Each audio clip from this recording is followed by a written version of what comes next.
Hello, Lynn Chan, Sales Manager for National Sugar, and my associate, John Martin. Very pleased to meet you. I'm Victor Tang, and this is my legal advisor, Sue Panay. I hope you had a pleasant flight over. Yes, we did, thanks. Are you staying for a few days? Unfortunately, we need to get back to Manila tomorrow. Well, we'd better get down to business.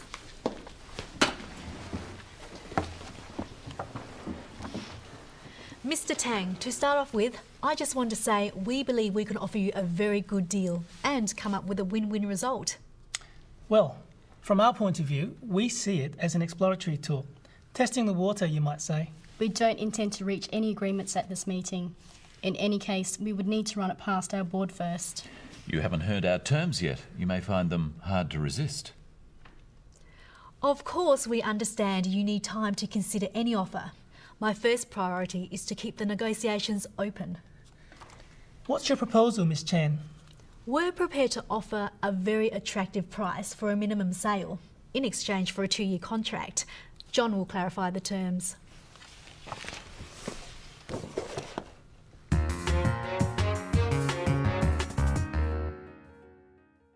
A negotiation is a discussion that should result in an agreement or business contract. The discussion is usually between two parties or organisations trying to reach an agreement satisfactory to both. In a negotiation, we need to reach a position that is not too difficult for either side to accept. So the language we use is important. And it's also important to listen carefully. When starting a negotiation, begin with a greeting and what we call small talk, something to break the ice or make the meeting a friendly one. Hello, Lynn Chan, Sales Manager for National Sugar, and my associate, John Martin. Very pleased to meet you. I'm Victor Tang, and this is my legal advisor, Sue Panay. I hope you had a pleasant flight over. Yes, we did, thanks. Are you staying for a few days? Unfortunately, we need to get back to Manila tomorrow. Lynn starts by introducing herself and her associate. It's important that everyone at the meeting knows their roles. So Victor also introduces Sue by telling them her job.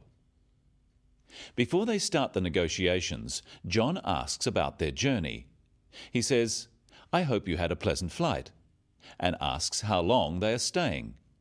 This way, the negotiation starts in a relaxed and friendly atmosphere. Here are a few phrases you could use to put the other party at ease. I hope you had a pleasant flight. Are you enjoying Sydney? How is your hotel? In some cultures, it is usual not to talk about business straight away, but in others, it is expected that you will get down to business quickly. You just have to judge the situation and feel your own way. How does Lynn signal that it is time to start the negotiation? Well, we'd better get down to business. Lynn says we'd better get down to business. Notice that she makes it a suggestion. She is suggesting they should talk business. Practice some phrases for suggesting it's time to talk business. Well, we'd better get down to business. Shall we get down to business?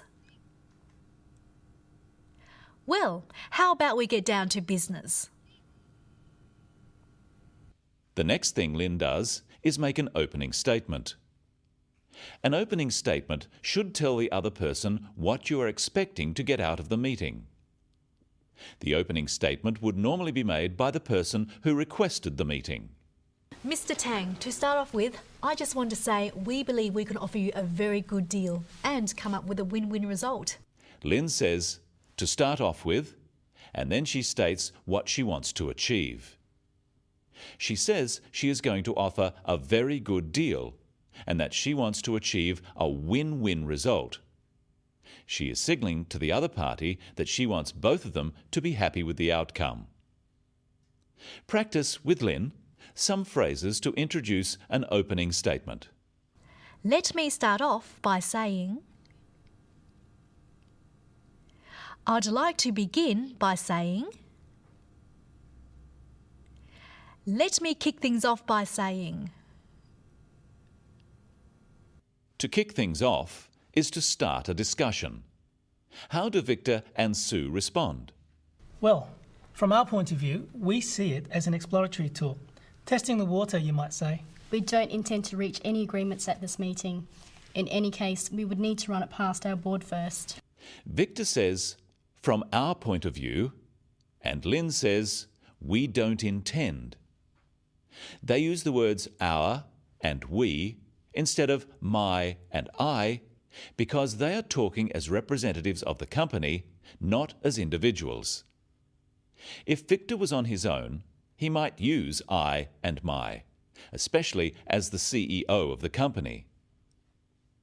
Here are some other phrases Victor could use to state their point of view. From our perspective, our position is that,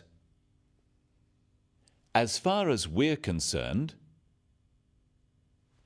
Victor says they see it as an exploratory talk. He means they are exploring options or finding out what Lynn has to offer. He is suggesting by this that they aren't going to make a decision at this meeting, and he is letting Lynn know this. He describes this in another way by saying they are testing the water. Notice too that Sue reinforces this. She says, we don't intend to reach any agreements at this meeting. She is stating clearly the outcome that they are expecting from the meeting. She says they would have to run past the board any proposals made. A proposal is a formal offer or suggestion made by one business to another. And to run something past the board means to get the board's approval or feedback. In a negotiation, each party needs to respond to what the other says for the negotiation to proceed. How does Lynn respond to Victor and Sue's statement? Of course, we understand you need time to consider any offer. My first priority is to keep the negotiations open. She says she understands they are not going to agree at this meeting. She says, my first priority is to keep the negotiations open. A priority is an important goal. A first priority is your most important goal. Notice the reaction when John speaks. We don't intend to reach any agreements at this meeting. In any case, we would need to run it past our board first. You haven't heard our terms yet. You may find them hard to resist. John hasn't listened to what Victor and Sue have said, and they don't like it. But Lynn makes a conciliatory statement. That is, she makes a concession. She backs down from her first position. When negotiating, you usually need to make some concessions to reach an agreement. If nobody makes a concession, the negotiation can't proceed. Like this. I just want to say we believe we can offer you a very good deal and come up with a win-win result. Well, from our point of view, we see it as an exploratory talk. Testing the water, you might say. I'm sure we'll be able to resolve everything today. We need to run anything past our board first. Why bother the board? We can settle this deal right now. I'm afraid that won't be possible. If we don't listen carefully to what the other party is signalling, negotiations can break down very quickly. Now that each side has made their position clear, they can talk about the details of the proposal. What's your proposal, Miss Chan? We're prepared to offer a very attractive price for a minimum sale in exchange for a 2-year contract. John will clarify the terms. Let's review the main points from today. In negotiations, begin with introductions and then some informal talk. Then each side makes an opening statement. This should state clearly what they want to achieve. Then, whichever party called the meeting begins the negotiation by giving an opening proposal. And remember, it's important to listen to signals and the opening statements carefully. Otherwise, the negotiation can quickly go in the wrong direction. That's all for the Business of English for today. See you next time.